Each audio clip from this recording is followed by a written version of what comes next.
25 नवंबर से शुरू हुआ बिहार विधानमंडल का सत्र आज 29 नवंबर को संपन्न हो गया। इस 5 दिवसीय सत्र से उम्मीद थी कि बिहार की 13 करोड़ जनता की समस्याएं हल होंगी, उन पर विचार विमर्श किया जाएगा, खुलकर बहस होगी। लेकिन ऐसा नहीं हुआ।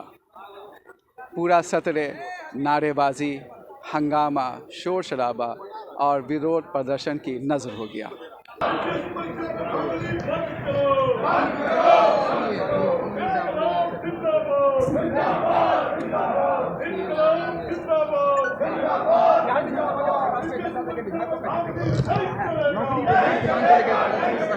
आपको दिखा रहे हैं किस तरीके के हालात हैं। यहाँ कह सकते हैं नौकरी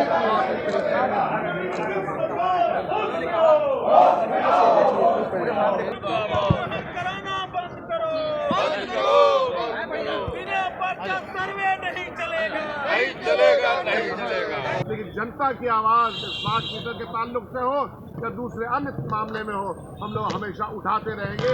यही हमारा प्रण है, यही हमारा कसम है। इन समस्याओं में अक़लियतों से मुतल्लिक भी मामले हैं, कई मामले हैं।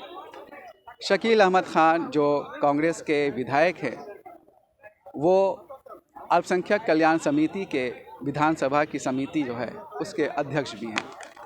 बिहार लोक संवाद ने उनसे बात की कि उन्होंने समिति के अध्यक्ष होने के नाते कई ज़िलों का दौरा किया था और अक़लियतों से मुतल्लिक समस्याओं को सुना था।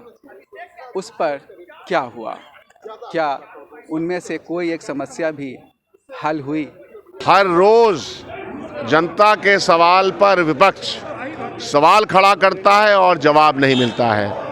भारतीय जनता पार्टी, जनता दल यू और तमाम जो पार्टियां इनके साथ हैं, ये जनता के पक्ष के सवाल का जवाब देने से कासिर हैं, क्योंकि गवर्नेंस आता नहीं है, इम्प्लीमेंटेशन जानते नहीं हैं।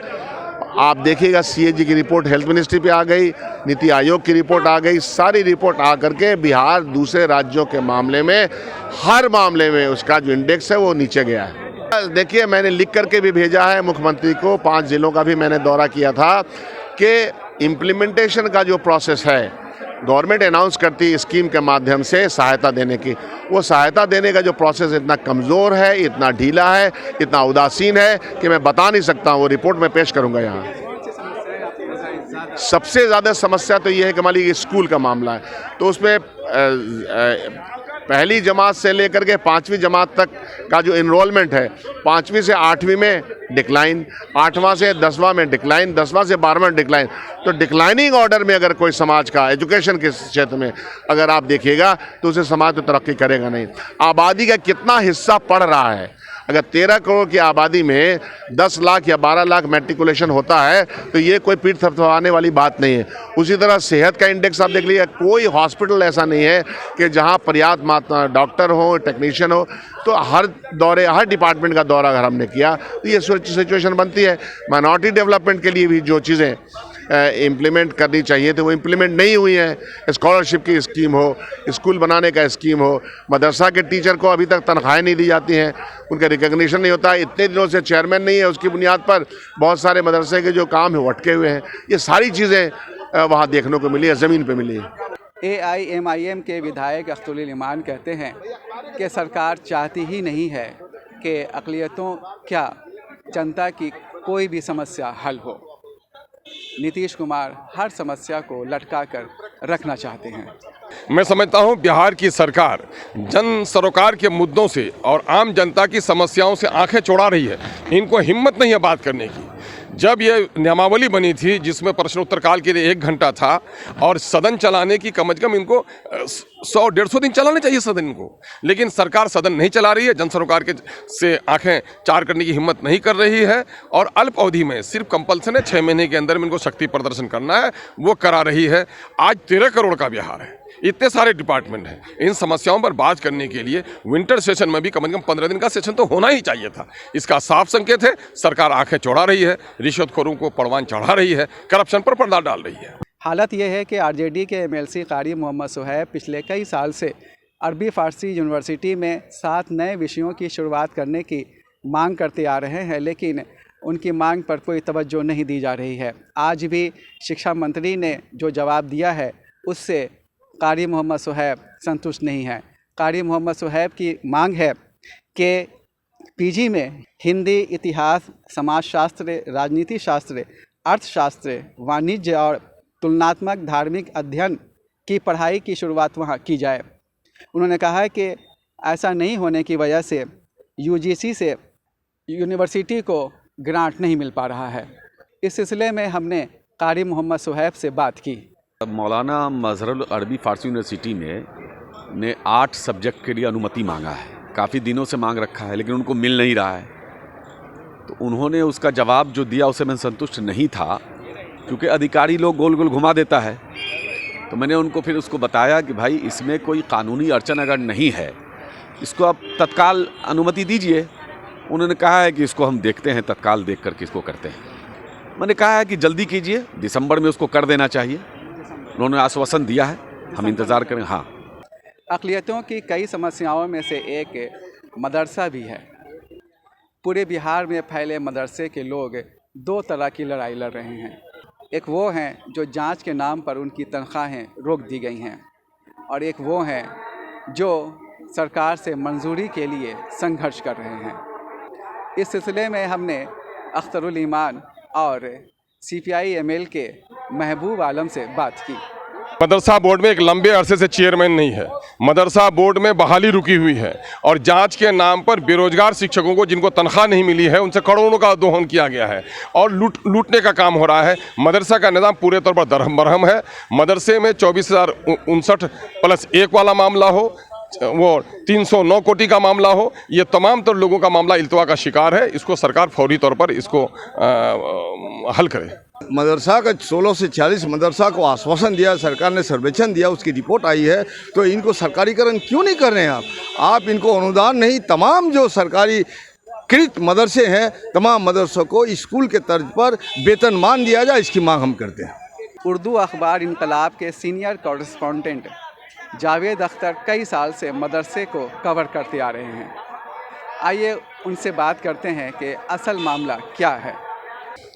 जिन 2459 मदरसों में से जिन मदरसों की जांच रिपोर्ट आ चुकी है और हाई कोर्ट में मामला जाने के बाद हाई कोर्ट ने ये वाज़ह तौर पर अपने फ़ैसले में ये कह दिया है कि DO अपने लेवल से, अपनी सतह से उसकी जांच करा के और सब कुछ ठीक है तो उसकी तनख्वाह उसको जारी कर दिया जाए।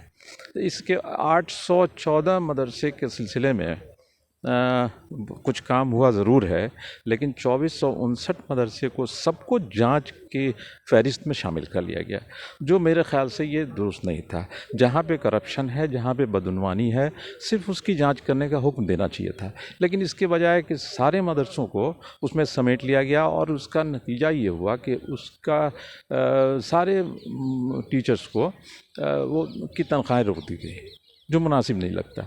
और अब जो है हाई कोर्ट से भी ग्रीन सिग्नल मिल चुका है और वो फाइलें, इसके बावजूद जांच रिपोर्ट भी वहाँ से आ चुकी है। मदरसा बोर्ड के पास वो फाइलें पड़ी हैं, तकरीबन 1200 फाइलें अभी भी मदरसा बोर्ड के पास मौजूद हैं और मदरसा बोर्ड को उस फाइलों को पहुंचाना चाहिए और हाई कोर्ट को ये उसके नॉलेज में देना चाहिए कि हाँ इतने मदरसों का मामला जो है वो निपटा जा चुका है। खामखा उसको रोक के रखना, क्या टीचर बग़ैर पैसे के रह सकता है? नहीं रह सकता है।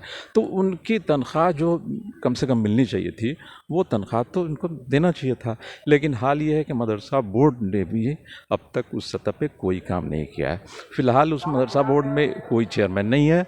सलीम परवेज़ साहब के जाने के बाद वो जगह अभी तक खाली है। सलीम परवेज़ के ज़माने में कुछ फ़ाइलों पे उन्होंने बताया था मुझे कि 300 साढ़े 300 फाइलों पर काम हो चुका है, उसको हम लोग जल्द भेज रहे हैं, लेकिन वो जल्द अब तक नहीं आया है। ये हुकूमत की जानिब से इसको तरजीही बुनियाद पर इसको लेना चाहिए और उस पर जो चीज़ें सही हैं उस पर अमल दरामद करके उनकी तनख्वाहें जारी करनी चाहिए। सिर्फ 814 मदरसों की तनख्वाह मिल रही है। और बाकी जो टीचर्स हैं अभी भी सड़कों पर खाक छान रहे हैं, धरना दे रहे हैं, मुजाहरा कर रहे हैं, प्रदर्शन कर रहे हैं, लेकिन अब तक कुछ उनको मिला नहीं है। जांच किन बिंदुओं पर होनी थी?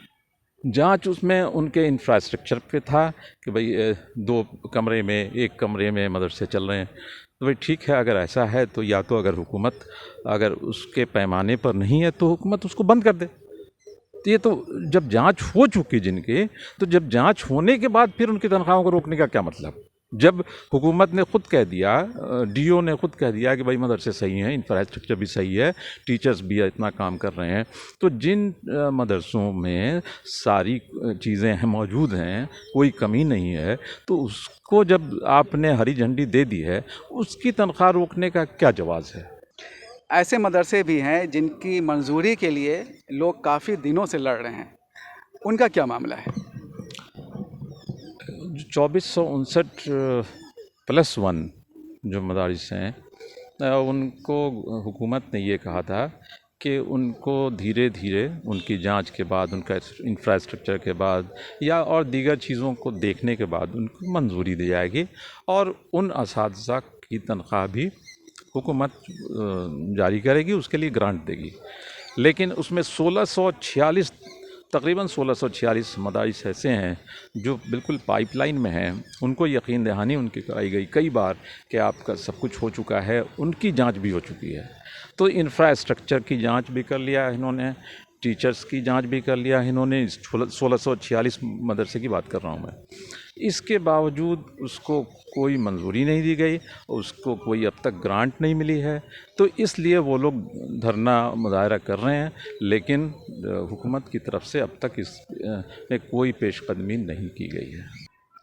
जब भी बिहार विधानमंडल के सत्र का आयोजन होता है उसमें लाखों रुपए खर्च होते हैं, लेकिन सवाल ये है कि ये लाखों रुपए जो खर्च होते हैं वो आखिर जनता के किस काम आते हैं? समस्याएं जस की तस रह जाती हैं।